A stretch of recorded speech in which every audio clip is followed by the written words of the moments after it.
Hi, hello po sa inyong lahat. Welcome to Ima Tarot. At ang babasahan ko po ngayon ay ang kapalaran ng Aquarius. This is your Aquarius. This is your monthly reading in month of January. At bago po ang lahat, maraming salamat po sa inyong pagpanood. At pag-subscribe ng aking channel. Tagal-tagal po na hindi po ako nakapag-upload ng mga videos. So ngayon Aquarius, titingnan natin Aquarius kung ano ang kapalaran mo. Your monthly reading. And this is also about your finances, love life, and career, Aquarius. So dito Aquarius, this is your, ito yung cards mo this month. Ito yung aura mo. Ngayon this month Aquarius is the Wheel of Fortune. Sa month na to Aquarius, sa month of January Aquarius, January 2025, maganda. Nakita ko dito na positibo ang iyong aura this month. Nakita ko dito sa this month na maraming oportunidad na God is with you in this month Aquarius. There's a lot of blessings this one. Maganda. May mga travel dito, may mga communications. But nakita ko rin dito, nag-set ka rin dito ng, I think may mga New Year's resolutions ka na pagdesisyonan mo sa buhay mo na ano ka dito about setting boundaries about Aquarius. Okay, Aquarius. Titingnan din natin dito Aquarius kung ilalatag din natin dito kung ano ang advices mga advices mo dito Aquarius. So latag ako dito ng 13 cards Aquarius. So Aquarius this month, nakita ko dito na may ma-achieve ka, may matatapos ka dito this month. Nag-study ka, nga ba dito sa inyo? May nag-study, maybe dito sa training sa trabaho.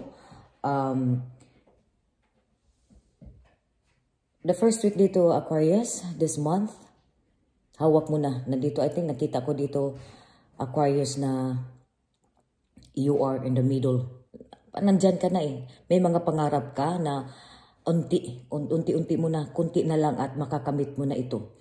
Nandito yun sa love life mo dito. I think some of you dito may mga, sa love life, may mga liwanag, may mga chemistry. Pinakita ko dito sa love life mo dito, may emotions, pero nakita ko dito, mas inuuna mo ito yung career mo. Mas inuuna mo dito yung sarili mo within this month.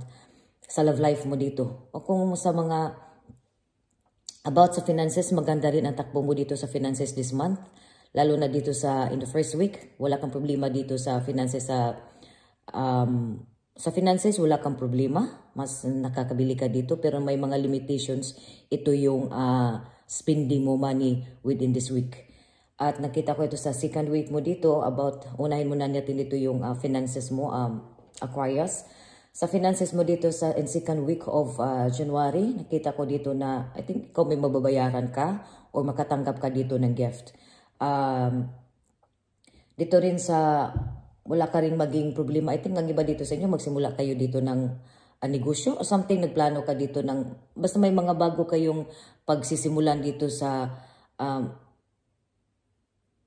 earning monies. I think nagbala ka dito sa January nang mag-earn ka ng something, investment, earning monies, or job dito within second week. About dito sa iyong the second week of January. And at the third week dito sa January also, nakita ko dito na ang iba dito may maganda kang balita dito matatanggap within third week. Magandang balita ito o mabiglaan ka ditong mag-travel. Pero nakita ko dito na nag-assit back ka eh. May mga opportunities dito, may magandang mensahe dito, or nakita ko dito may mga travel dito, pero may mga ang daming travel, pero may mga offer o kumbaga may mga balita ka ditong matatanggap within 3 weeks dito within 3 weeks sa 3 weeks of January. May matatanggap ka dito na balita or travel o na O sa love life mo ba ito? Ang iba dito sa inyo na ikaw ito yung nag-set ka dito, dito na yung nag-set ka dito ng boundaries. Nag-set ka dito ng communication. Kumbaga, nakandita din sa'yo na may mga magbibigay sa'yo ng mensahe, may magbigay sa'yo ng comments o mga komentar na ikaw dito yung nagbigay ka dito ng walls, ang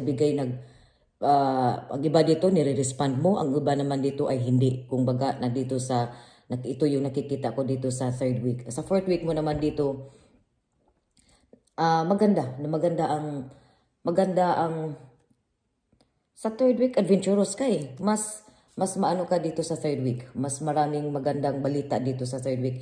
Dito sa 4th week. Sa 4th week dito mas naging adventurous ka, nagiging I think sa nakita ko dito sa 2nd, kasi nandito sa 3rd week mo dito may mga parang nagbutang ka, naglagay ka dito ng wall eh. Kaya nandito sa iyo, nagiging nasaktan ka. Something dito sa 3rd week, nasasaktan ka dito. Pero nakita ko dito na mas more on happy ka na lang, mas more on nag-sit ka talaga ng, kumbaga nagiging ka dito eh, naging aware ka, nandito maging aware ka dito sa, kumbaga, paano ko ba to i-explain na, sinasabi dito na sa 4th week of January, dapat maging aware ka. Lalo na dito sa love life mo, lalo na dito sa mga taong nagkapaligid sa iyo. So that's why nandito sa iyo, sa aura mo dito, nandito sa iyo sa, ikaw ito eh. Kaya nakita ko dito, nag-set ka dito ng boundaries, communications. Nag dito sa iyo, nag-watch out ka,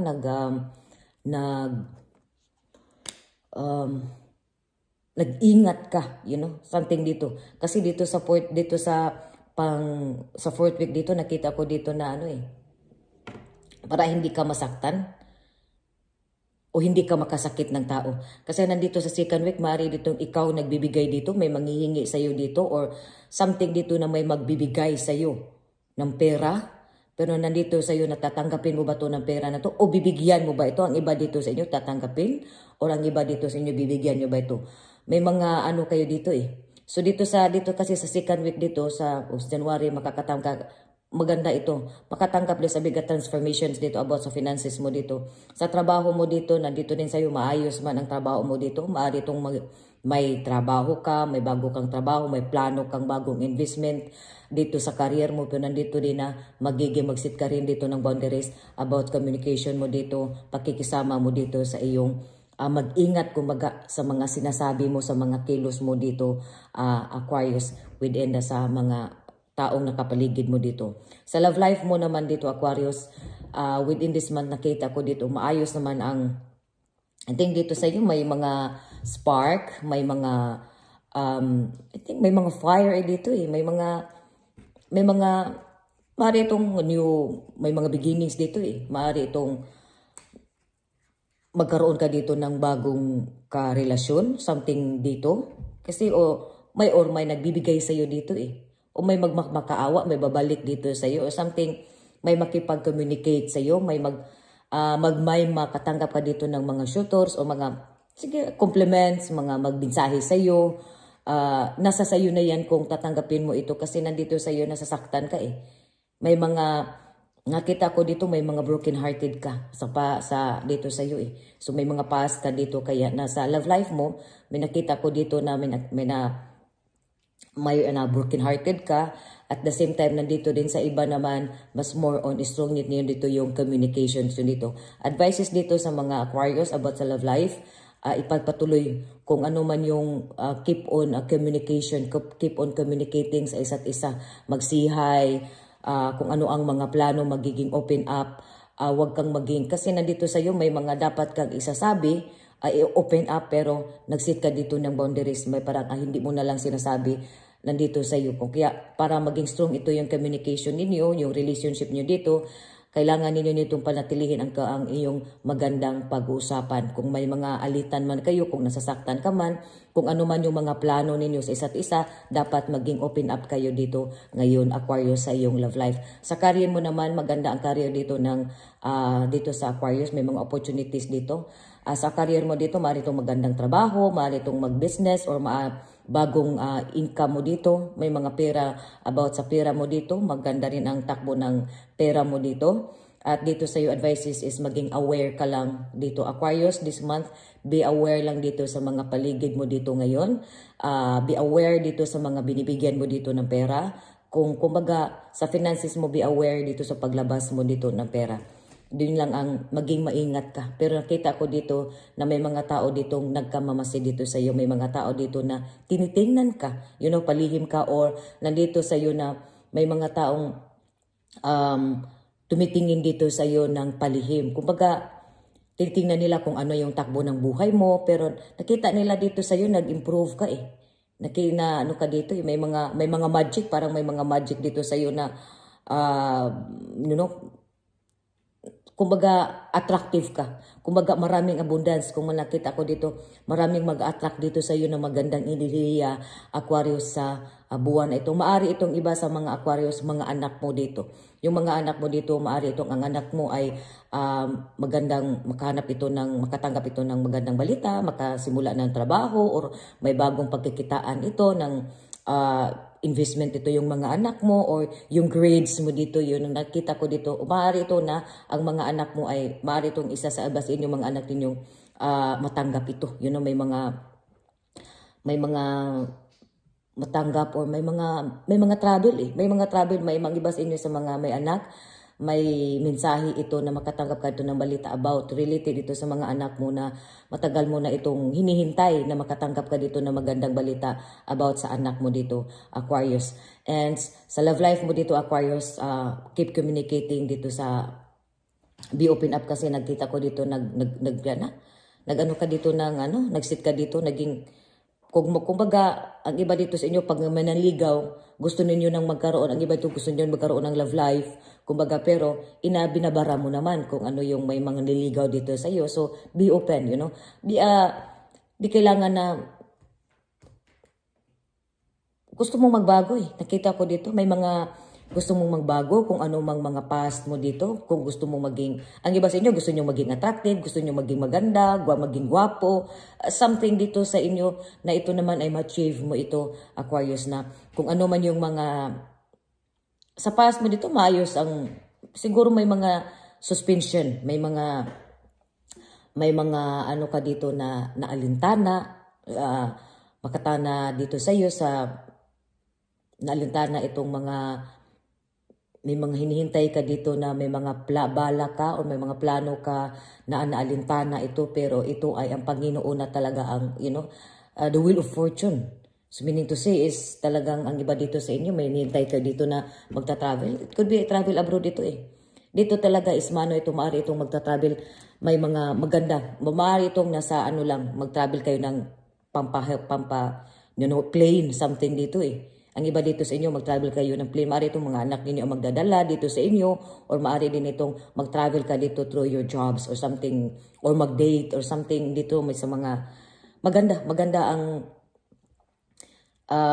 takbo ng mo dito ngayon this month. As long as nandito kita ko ito, maganda, positive energy ang nakita ko dito, Aquarius, sa this month.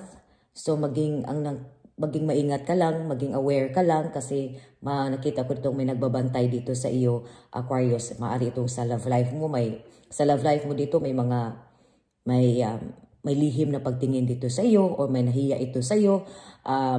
Sa trabaho mo, maaari itong katrabaho mo ito or kapartner mo ito sa business.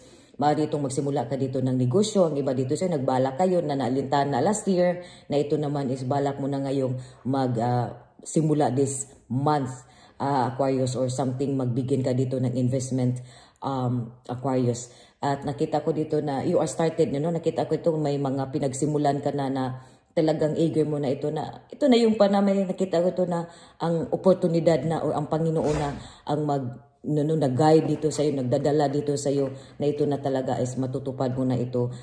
Kumbaga timing, dito na yung time na yun, opportunity na yun, huwag mong sayangan. May mga opportunities dito na this month, Aquarius, na huwag mong sayangin, Aquarius.